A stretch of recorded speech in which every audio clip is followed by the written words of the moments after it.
Pagi ni cikgu ada berita tergempar. So kalau korang ada kripto, korang ada pegang apa-apa coin ke apa semua, korang kena dengar video ni sampai habis sebab benda ni penting untuk anda. Save dan share video ni supaya lebih ramai dapat manfaat. Yang pertama guys, kalau anda lihat pagi tadi market booming, market breakout besar daripada 92 naik ke 96, tiba-tiba push sikit lagi dah sampai 97k. Kenapa guys? Awal pagi tadi waktu Malaysia, tapi dekat waktu US Presiden Donald Trump tengah buat big announcement. Dia cerita bla bla bla pasal ekonomi apa semua. Tapi benda yang buat market naik adalah dia beritahu Jerome Powell akan digugurkan.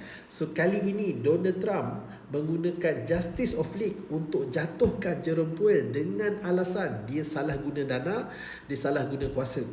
Dan ini memberikan market bullish lah, market good news yang baik. Sebab apa? Sebab siapa yang ganti Jerome Powell, siapa yang kerja Jerome Powell ni, dia boleh kawal ekonomi tau. Dia boleh bagi, dia boleh print duit banyak kan.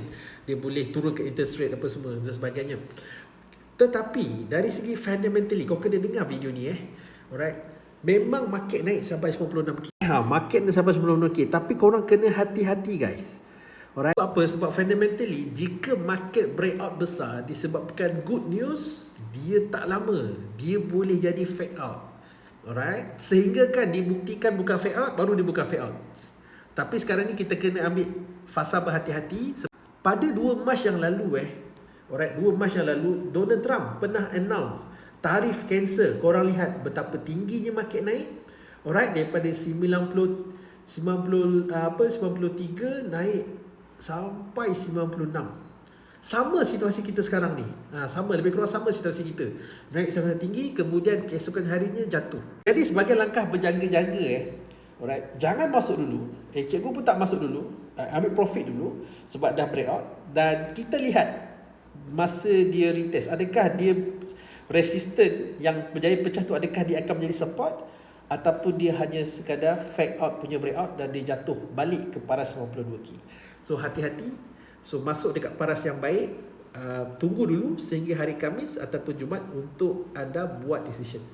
So setakat sekarang ni cikgu ambil plan berhati-hati sebab boleh jadi fake out sehingga dibuktikan sebaliknya.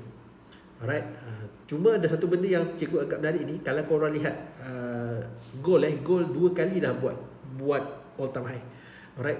Macam double top je. Adakah kali ini gold akan jatuh dan Bitcoin akan naik?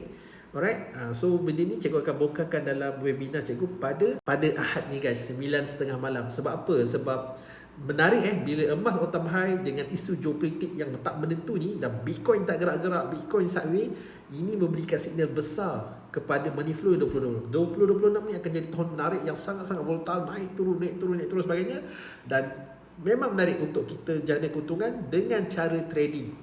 Alright, so kalau kau nak tahu lebih detail apa signal dia, apa informasi penting yang korang kena alert, apa fundamental yang korang kena tahu, jumpa anda Ahad ni 18 Januari 9.30 malam. Jumpa anda, klik link kat bio untuk daftar.